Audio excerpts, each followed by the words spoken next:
हम ब्रजवासियों के मध्य ठाकुर जी प्रकट भय और प्रकट है करके सब ब्रजवासियों को हाथ पकड़ करके ले गए। बोले ये गिरिराज महाराज यही हैं आपके कुल देवता, यही हैं आपके इष्ट, इन्हें छोड़ और कोई को मत भजो। लेकिन सौभाग्य है राजस्थान के कि किन्हीं किन्हीं कारणों से हमारे ब्रज के ठाकुर जी राजस्थान आ गए। अजब कुमारी, आहा, मुझे उनका एक पद स्मृति में नहीं है, मैं सुना दूं तो कईयों के तो नेत्र सजल हो जाएंगे। श्रीनाथ जी दर्शन करने के लिए गई गोवर्धन में, जब श्रीनाथ जी विराजते थे, आज से लगभग 500 वर्ष पहले। श्री गिरिराज जी में जब श्रीनाथ जी विराजमान थे, ये श्रीनाथ जी श्रीनाथ तो हैं पर इनका मूल नाम गोवर्धन नाथ है, ये गोवर्धन नाथ ही हैं। और ये श्री यशोदा जी के हृदय के लाला हैं। जैसे चित्रकार अपने चित्त में जो छवि होती है उसको प्रकट करता है, ये छवि किसके चित्त की है? ये यशोदा जी के चित्त की छवि है, लाला की। कथा ऐसी है कि जब ठाकुर जी ने गिरिराज जी धारण किए तो सब ब्रजवासी ठाकुर जी को टकटकी लगा करके देख रहे, लाला तेने अपनी नेक्सी सी उंगरिया पे इतना बड़ा पर्वत उठाई लियो। ठाकुर जी बोले हम भय, जो चर्चाएं हुई ब्रजवासियों की सब आनंद हुआ, लेकिन यशोदा मैया को चिंता हो रही है कि 7 बरस के मेरे लाला ने इतना बड़ा पहाड़ उठाई लियो, कहीं जे पहाड़ मेरे लाला के हाथ के ऊपर या लाला के ऊपर कोई कष्ट नहीं दे दे। तो यशोदा मैया बार बार जाती हैं, घी लेकर के आती हैं, ठाकुर जी की भुजा पर लगाती हैं, लाला तो को दर्द तो ना है रो? ठाकुर जी के ना मैया मैं तो बिल्कुल चकाचक खड़ा हूं, और तू मेरे सामने बैठी रहे तो देखता रहूंगा, मुंह में बल आतो रहेगो। 7 दिन 7 रात्रि के गिरिराज धरण लीला उत्सव में ब्रजवासी सोए भी, ब्रजवासी कहीं घूमने डोलवे भी, गिरिराज जी के नीचे डोल भी रहे हैं, लेकिन एकमात्र यशोदा मैया हैं जो टकटकी लगा करके लाला को देख रही हैं और बार बार प्रार्थना कर रही हैं, हे हमारे इष्ट देवता, हे हमारे कुल देवता, हे हमारे पितर देवता, मेरे लाला की रक्षा करियो, मेरे लाला को बल बढ़ाइयो, मेरे लाला को कहीं बल कम नहीं है जाए, कहीं ये गिरिराज नीचे नहीं आ जाए। हे गिरिराज बाबा, तो को इतने लड्डू उनको भोग लगाऊंगी, तो पर इतना दूध चढ़ाऊंगी, तू मेरे लाला के काज रुई के फोआ की तरह है जाइयो, नीचे मत आइयो। जैसे एक मातृ प्रेम वात्सल्य। तो इन 7 दिनों में ये छवि ऐसी बस गई यशोदा मैया के चित्त में, जब ठाकुर जी व्रत छोड़ करके चले गए द्वारिका, 100 वर्ष बाद जब ब्रजवासियों से मिले तो यशोदा मैया लाला से मिलती हैं। और उस समय सब लोग ध्यान से सुनना, इधर देखो, उस समय ठाकुर जी यशोदा मैया से कहते हैं, मैया मैं तो एक बात पूछूं? हाँ लाला पूछ। मोए ब्रजे छोड़े भय, आपको ब्रजभाषा समझ आ रही है ना? हाँ। ठाकुर जी बोले, मैया मोए ब्रजे छोड़े भय 100 वर्ष से अधिक है गए हो। मैं तो यूं जानता हूं कि जब मैं गैया चरा करके लौट के आता हूं और वह समय में भी नेक विलंब है जाता हूं तो मेरी मैया छटपटाने लगती जैसे बिना जल के मछली। मैं कभी कभी यूं सोचो करता हूं मैया कि जादना में ब्रज छोड़ के जाऊंगा, मेरी यशोदा के तो प्राण निकल जाएंगे, क्योंकि मोए देखे बिना, मोए अपने आंखन के आगे अनुभव किए बिना तो मैया ऐसी है जाए, मैं अगर चलोगे दूर तो मैया को कहा हाल होएगो। लेकिन मैया 100 बरस बीत गए बिना मोए देखे और तू अभी तक जीवित है। मैया ठाकुर जी करें, भगवान करें, तू तो 1000 वर्ष जीवे, लेकिन मैया मुकु आज ने संशय है रहो है कि कन्हैया ते इतनो प्रेम करवे वारी मैया 100 वर्ष कैसे रह लई मेरे बिना। यशोदा मैया के नेत्र सजल हो गए और यशोदा मैया बोली, लाला मैंने सुनी है तू भगवान है।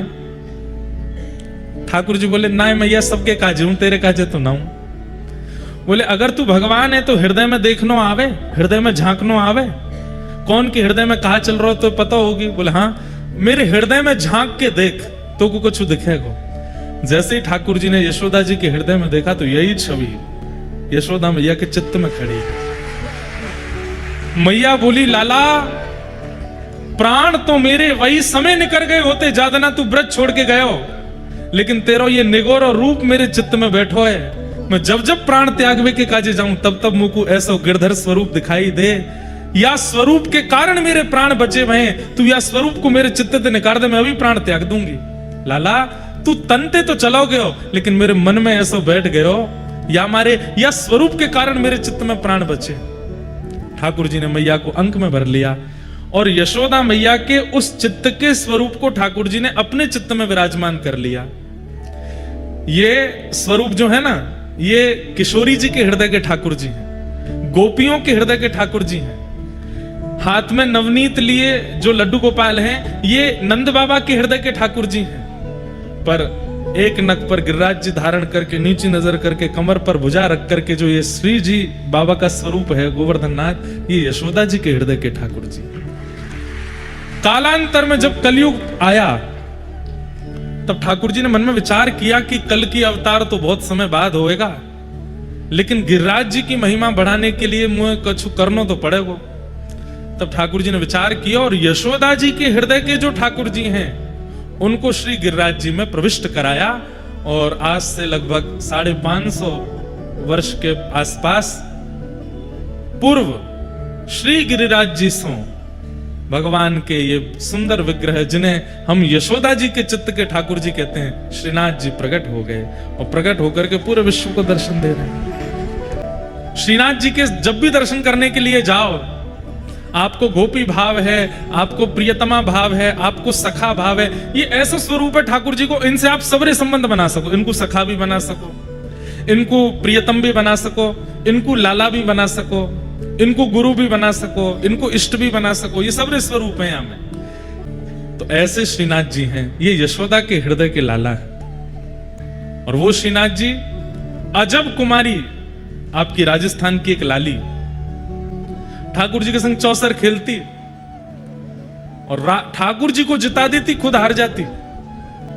लेकिन ठाकुर जी से एक दिन बोली, आज आप हारोगे मैं जीतूंगी। सो ठाकुर जी बात कहने लगे, देख तेरे हाथ जोड़ूं, देख सबरे दर्शनार्थी देखें, मोहिया जिता दे। कभी कभी बंधुओं एक बात बताएं, अपने ठाकुर जी के संग ऐसे खेला करो। कैसे? चौसर तो आता नहीं होगा लोगों को, लेकिन लूडो आता है, कैरम आता है। ये जो खेल हैं जिसमें एक दो लोग खेल सकते हैं, ठाकुर जी के सामने विराजमान कर दो और ठाकुर जी से कहो, ठाकुर जी एक चाल में अपनी चलूंगा और दूसरी चाल में आपकी चलूंगा, देखें कौन जीते।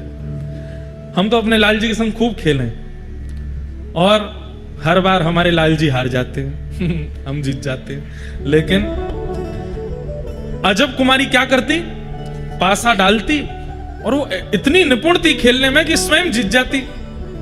लेकिन जब वो ठाकुर जी के सामने आई तो नित्य ऐसा पासा खेलती कि स्वयं हार जाती, जानबूझ करके ठाकुर जी को जिताती। ठाकुर जी इतने प्रसन्न रहने लगे उससे। लेकिन एक दिन अजब कुमारी बोली, आप आज हारोगे मैं जीतूंगी। सो ठाकुर जी को, श्रीनाथ जी को मंदिर में खड़े खड़े पसीना आने लगे कि आज ये मुंह को हरा देगी। लेकिन जैसे ही अंतिम बाजी आई, अजब कुमारी ने ठाकुर जी को जिता दिया, स्वयं हार गई। तो ठाकुर जी इतने खुश हो गए, बोले, अरे अजब कुमारी, मैं तो इतना प्रसन्न हूं, मैं जानू कि मैं हारवे वारो हतो, लेकिन तू मुझको जिताए दे हर बार, मांग ले कहा चाहिए तो को। अजब कुमारी बोली, बस यही चाह रही थी कि आप ये बोल दो कि मांग ले और मैं मांग लूं। ठाकुर जी बोले, हाँ मांग। बोले, देख लो पीछे मत हटी। बोले, नहीं हटूंगा, तू मांग। बोले, मेरे पिताजी व्रज में मुझे नहीं रहने देंगे, लेकिन मैं आपके बगैर नहीं रह सकती। अब आप कृपा करो, आप मेवाड़ पधारो और मेवाड़ में विराजमान हो जाओ। ठाकुर जी घबरा गए, बोले, अरे ये तेने कहा मांग लियो, मैं अपना व्रत छोड़ के कैसे आऊंगा। बोला, आपने कहा था जो चाहे मांग ले, अब मैंने मांग लियो, आ जाओ मेवाड़। और अजब कुमारी के लिए श्रीनाथ जी व्रजमंडल से राजस्थान आ गए और आज भी मेवाड़ में विराजमान है। कथा तो बहुत लंबी है। जोधपुर भी गए थे, जोधपुर के राजा ने आश्रय देने से मना कर दिया था। यहां मुगल आक्रमण कर रहे थे, मंदिरों को तोड़ रहे थे, तो ठाकुर जी ने ही आज्ञा करी, मुंह को लेके चलो। पर वास्तविकता यह है कि ठाकुर जी अजब कुमारी के लिए आए, मुगलों से अपनी रक्षा के लिए नहीं आए, अजब कुमारी के लिए आए। और दूसरी बात, मेवाड़ में भक्तिमती मीराबाई का ब्याह हुआ और मीराबाई जब मेवाड़ में रहने लगी तो इतने संत आने लगे मेवाड़ कि मेवाड़ की प्रसिद्धि कहां एक समय राजपूतों की वजह से होती थी, अब प्रसिद्धि मीराबाई के कारण होने लगी। तो मीराबाई ने एक बार प्रार्थना की कि हे नाथ, इस मेवाड़ की प्रसिद्धि मेरे कारण ना हो, आपके कारण हो, ऐसी कोई योजना बनाओ। तो फिर श्रीनाथ जी ने मीराबाई की भी इस इच्छा को पूरा किया कि मेवाड़ की प्रसिद्धि हमसे होगी। आज भी चाहे कागज कुछ भी कहते हो, चाहे कोई कुछ भी कहता हो, मेवाड़ के राजा तो हमारे श्रीनाथ जी हैं, श्री जी बाबा हैं। श्रीमद् भागवत जी ऐसा ग्रंथ है, और ग्रंथ नहीं है, श्री कृष्ण है। आप लोग ये बिल्कुल विचार मत कीजिएगा कि आप कोई ग्रंथ, कथा, पोथी सुनते हैं। साक्षात कृष्ण का शब्द स्वरूप है। और वस्तु का प्रारंभ, वस्तु का मध्य और वस्तु का अंत उसकी सुंदरता और उसकी योग्यता का प्रतिपादन करता है। जैसे मिठाई, मिठाई का प्रारंभ होता है कि मिठाई देखने में कैसी है, देखने में सुंदर होनी चाहिए, प्रारंभ। दूसरा होता है मध्य, जब वो जिह्वा पर आवे तब कैसी है, स्वाद। और फिर उसका होता है अंत, जब वो भीतर प्रविष्ट हो जाए तो संतुष्टि का अनुभव होना चाहिए, तभी वो मिष्ठान या कोई भी पदार्थ खाने वाला उचित माना जाता है। राजस्थान में तो एक से एक बढ़कर के सामग्रियां बनती हैं। कोटा की कचौड़ी कोई बिना प्याज लहसुन वाली बना के लावे तो हम खा लेंगे, पर आप इतने लोग मत लाना, नहीं तो अगली बार कोटा में व्यासपीठ बड़ी बनानी पड़ेगी, हम इतने भारी हो जाएंगे। सीधी बात, व्यंजन का दर्शन सुंदर हो, आधी तृप्ति उससे होती है। व्यंजन का स्वाद सुंदर हो, बच्ची कुची तृप्ति उससे होती है। और फिर व्यंजन तृष्णा पूर्ण कर दे, तब वो व्यंजन अति श्रेष्ठ हो जाता है, फिर बार बार उसकी इच्छा होने लगती है। ठीक वैसे ही श्रीमद् भागवत जी का आदि, मध्य और अंत, तीनों में एक बात की प्रधानता है, सत्य।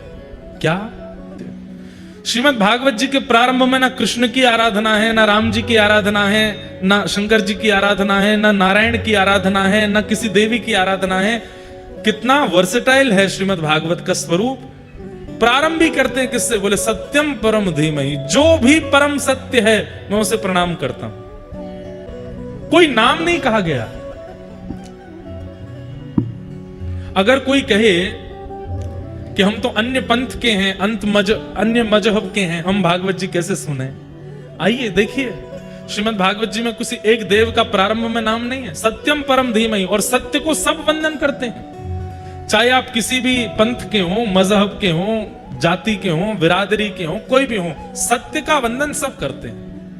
इसलिए भागवत जी सबके लिए हैं। इस बात का प्रमाण वेदव्यास जी ने प्रारंभ में सत्य को वंदन किया। सत्यम परम धीमहि। व्यक्ति भले ही सब लोगों से झूठ बोलता हो, लेकिन खुद की सुनने की बारी आती है तो उसको भी सत्य ही सुनना है।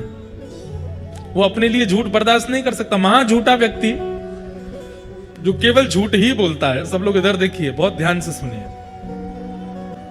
जो केवल मिथ्या ही बोलता है, झूठ ही बोलता है, असत्य संभाषण ही करता है, जब उसकी सुनने की बारी आती है वो भी असत्य स्वीकार नहीं करता। इसका मतलब क्या है?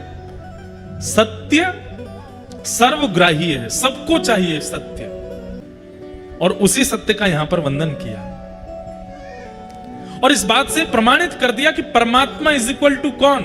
जो परम सत्य है वो परमात्मा है, हम सत्य नहीं है। जिस नाम के सहारे, जिस नाम के आश्रय से प्रहलाद ने भगवत प्राप्ति की, मीरा ने भगवत प्राप्ति की, सूरदास ने भगवत प्राप्ति की, कुम्मन दास ने भगवत प्राप्ति की, वही नाम हमारा आश्रय है।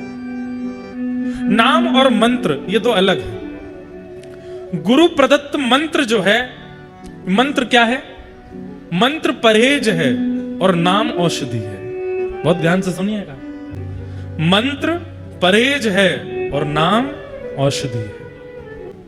कई बार आप गुरु आश्रित होने के बाद मंत्र का त्याग कर देते हैं नाम के आश्रय में आने के बाद, कि अब तो नाम ही चल रहा है। औषधि लेते रहेंगे, परहेज नहीं करेंगे तो भी रोग ठीक नहीं होगा, परहेज तो करना पड़ेगा। इसलिए गुरु प्रदत्त जो मंत्र होते हैं, या फिर वैदिक परंपरा से आपको जो मंत्र प्राप्त हैं, जैसे कि ओम नमो भगवते वासुदेवाय, द्वादशाक्षर मंत्र है, या गायत्री मंत्र है। गायत्री मंत्र माइक पर नहीं बोलते, ऊंचे स्वर में नहीं बोलते।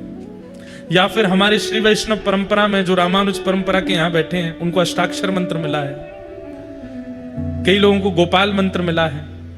ये मंत्र की विशेषता आपको जाननी पड़ेगी। वो परहेज है।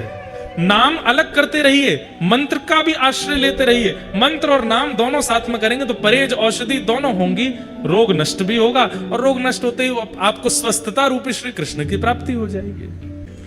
नाम क्या है? भगवान का नाम परम सत्य है। वो नाम ही नामी को प्रकट कराता है, इसलिए उस नाम को ही हम परम सत्य कह करके उसको प्रणाम करते हैं। विषय, अधिकारी, संबंध और प्रयोजन। सबसे पहली बात, भागवत का विषय क्या है? विषय क्या है? जैसे आप कोई भी थेरेपी कराते हैं डॉक्टर के पास जाकर के, उसका एक आप पूछते हैं इसको कराने से होगा क्या, ऐसे ही भागवत सुनने से होगा क्या, उसका विषय क्या है? बहुत ध्यान से सुनिएगा। कई लोग सोचते हैं हमारे जीवन के सारे पाप नष्ट हो जाएंगे कथा सुनने से। कई लोग सोचते हैं पितरों को मुक्ति प्राप्त हो जाएगी कथा सुनने से। कई लोग कहते हैं हमारे रुके हुए काम बन जाएंगे कथा सुनने से। घर में सब पॉजिटिविटी हो जाएगी कथा सुनने से। ये सब होता ही है, पर मूल रूप से क्या होता है भागवत जी में लिखा है। परम धर्म की प्राप्ति। धर्म और परम धर्म ये दो बातें होती हैं। आप शरीर का चिंतन करके भोजन करते हो, शरीर का चिंतन करके स्नान करते हो, शरीर का चिंतन करके तैयार होते हो, शरीर का चिंतन करके घूमने जाते हो, डोलते हो, आदि आदि। जहां शरीर का चिंतन करके क्रियाएं की जाती हैं वो सब धर्म के अंतर्गत आ जाती हैं। थोड़ा वायलन कम कर लो भैया। वो सब धर्म के अंतर्गत आती हैं। मुझे सुबह 4 बजे उठना है, धर्म है। मॉर्निंग वॉक पे जाना है, धर्म है। अपने गुरु मंत्र का पाठ करना है, धर्म है। माता पिता को प्रणाम करना है, धर्म। नाश्ता करना धर्म है। दोपहर का प्रसाद पाना धर्म है। रात्रि का भोजन करना धर्म है। पत्नी के साथ निर्वहन करना, बच्चों का पालन करना, धन कमाना, व्यापार करना, ऑफिस जाना, जॉब करना, ये सब धर्म के अंतर्गत आता है। ये लोग कहते हैं हम मंदिर नहीं जा पाते, पर महाराज जी अपना कर्म बहुत ईमानदारी से करते हैं। चलेगा, चलेगा, धर्म है वो। लेकिन परम धर्म क्या है? बहुत ध्यान से सुनो। जिस दिन बैठे बैठे चिंतन होने लगे कि इस देह की भरपाई करते जा रहे हैं हम, जीवन निकल रहा है हमारा, पर इस देह के अंदर एक सूक्ष्म जीवात्मा है। वो जीवात्मा अपना कल्याण हमसे करवाना चाहता है, जो हम ही हैं। वास्तव में हम कौन है? वो आत्मा है जो इस शरीर के अंदर बैठी है। उस आत्मा का मुझे उद्धार करना है, उस जीवात्मा का मुझे कल्याण करना है। और इस विचारधारा से जब आप जीवन जीने लग जाएंगे तो वो परम धर्म कहलाएगा।